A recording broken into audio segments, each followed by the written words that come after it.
సేవ ఎంత వర్ధిల్లినా, చాలా బాధగా ఉంది చెప్పడానికి, సిగ్గు అనిపిస్తుంది కానీ తప్పటం లేదు. సేవకుడు ఎప్పుడు ఒంటరివాడే, సేవకుడు ఎప్పుడు ఒంటరివాడే. నాకు జనం ఉంటారు, సపోర్ట్ ఉంటారనే ఆశతో మాత్రం సేవ చేయొద్దు. ఆయన ఇచ్చాడు కదా అని భయంతో భక్తిగా చేయండి అంతే.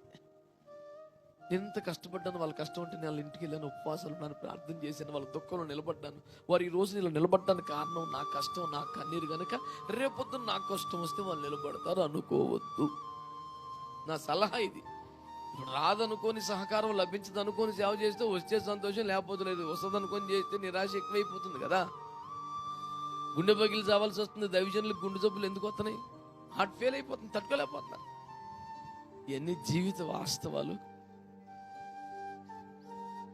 లోకంలో సహజమే, సేవలో ఇంకా సహజం.